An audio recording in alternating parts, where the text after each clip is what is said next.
भारतीय संस्कृती आणि सुशासनाचे नवीन मापदंड ज्यांनी प्रस्थापित केले.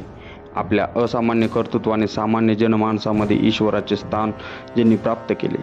भारतीय इतिहासाच्या पृष्ठावर सुवर्ण अक्षरात लिहिलेले एक अद्भुत नारीशक्तीचे नाव म्हणजे पुण्यश्लोक अहिल्याबाई होळकर.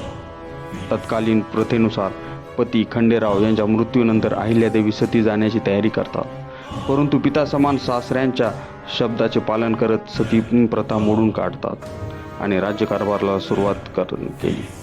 एक नव्हे दोन नव्हे तब्बल 28 वर्ष त्यांनी राज्यकारभार केला. त्यांच्या कार्यक्षमतेचे बरेच ऐतिहासिक दाखले इतिहासात उपलब्ध आहेत. त्यातील एक पुरावा आज देखील डेक्कन कॉलेज येथे उपलब्ध आहे. जेव्हा पेशव्यांच्या दरबारात मल्हाररावांना बाजीराव पेशव्यांनी विचारले, मल्हारराव, तुम्ही आमच्यासोबत मोहिमेत असतात, 84 महालांचे राज्य दुसऱ्यांच्या भरोशावर टाकून तुम्ही राज्यकारभार कसा करता? त्यावर मल्हारराव म्हणाले, पेशवे, आम्ही रणांगणात जी तलवार गाजवतो ती कोणाच्या दुसऱ्याच्या भरोशावर नाही, तर आमच्या सुनेच्या म्हणजे अहिल्यादेवी यांच्या राज्यकुशलतेच्या जोरावर. हा ऐतिहासिक पुरावा अहिल्यादेवी यांच्या कार्यक्षमतेचे उदाहरण आहे. मित्रांनो, पानिपतच्या लढाईमध्ये हजारो माणसं मारली गेली. ती का मारली गेली?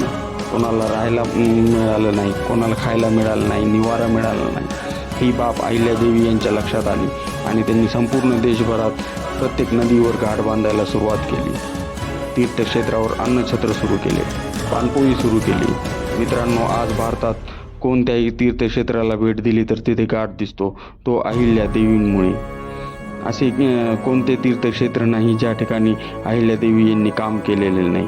अशा प्रजाहितदक्ष आणि प्रेम वात्सल्य राणीस